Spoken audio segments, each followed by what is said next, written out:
پیامبر صلی الله علیه وسلم میفرمایند هر کسی اولین جملش هنگام مصیبت انا لله و انا الیه راجعون باشد و بعد این دعا را بخواند اللهم اجرنی فی مصیبتی واخلف لی خیرا منها، این دو تا جمله بگه خدایا در این مصیبت بزرگ به من پاداش بزرگ بده.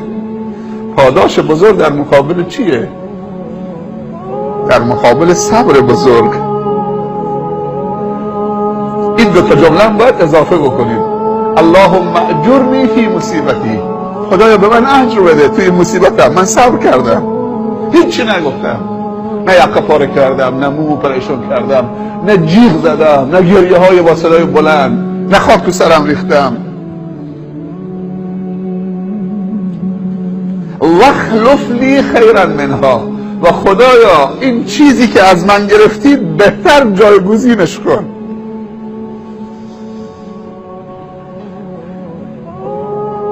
من بیچاره‌ای که عقیدم ضعیفه نمیدونم که تو خزینه خداوند بهترین ها وجود دارد. فکر میکنم همین پسر من بهترینه،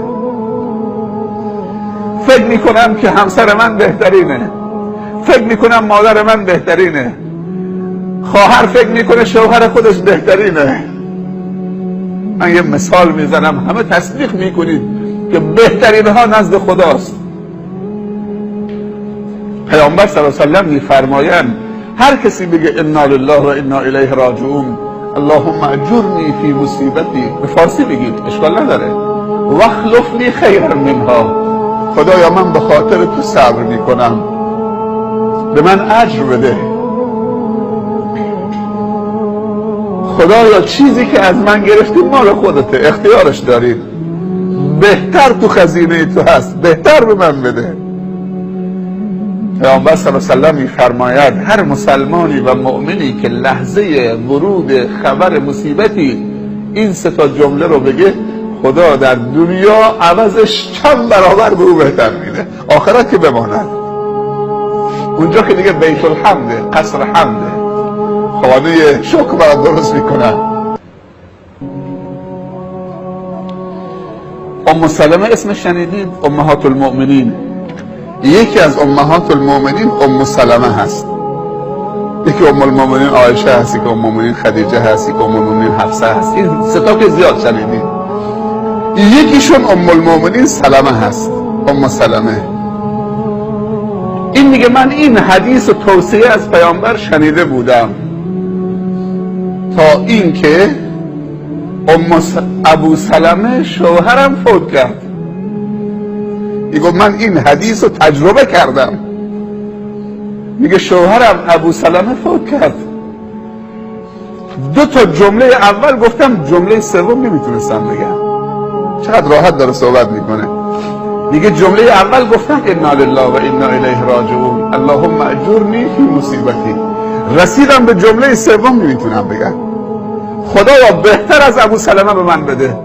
میگه من فکر میکردم که ابو سلمه تنها مرد زندگی منه، از بس که این مرد خوب بود، خوش‌حوصله، با ادب، محترم، پاک، کریم، سخاوتمند، نوازشگر، با محبت، هر صفت خوبی که تو انسان خوب باشه تو این میگه بود. کاری، به فکر زن و بچهش، هر کاری کردم. دو جمله میگفتم تا جمله سوم ایست میزدم. تو ذهنم میآمد یعنی کسی بهتر از ابو سلمه دیگه شوهر برای من و بابا برای پسر من پیدا میشه.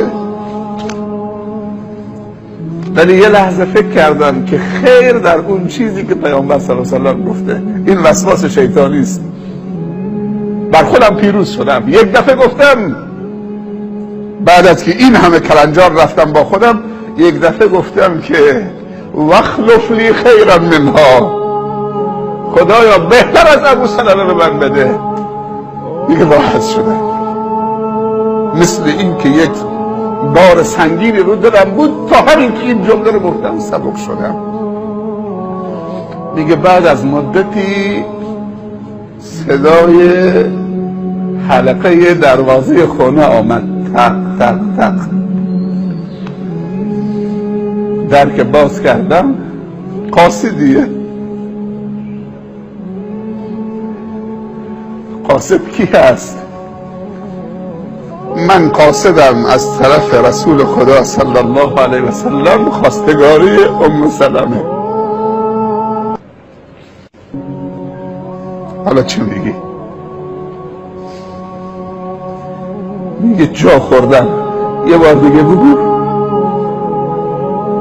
من قاصدم از طرف رسول خدا صلی الله علیه و سلم، خواستگاری شما، که شما بشی همسر رسول خدا صلی الله علیه و سلم. به نظر شما کدومی که اصلا قابل مقایسه هست؟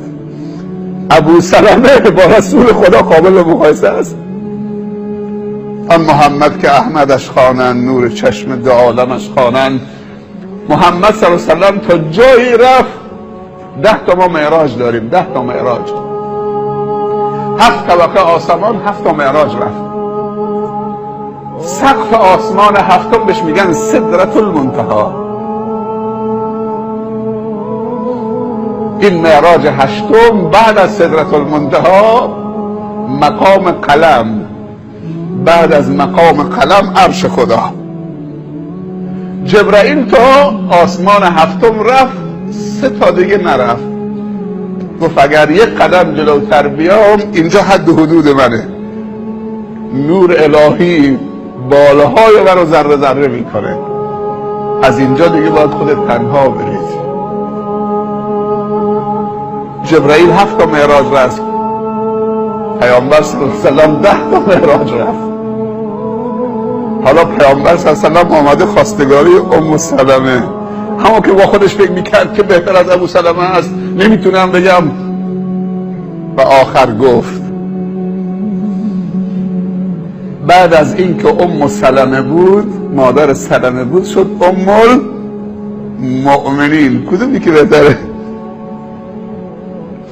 وقتی میگین ام المؤمنین یعنی هیچ مردی از امت محمد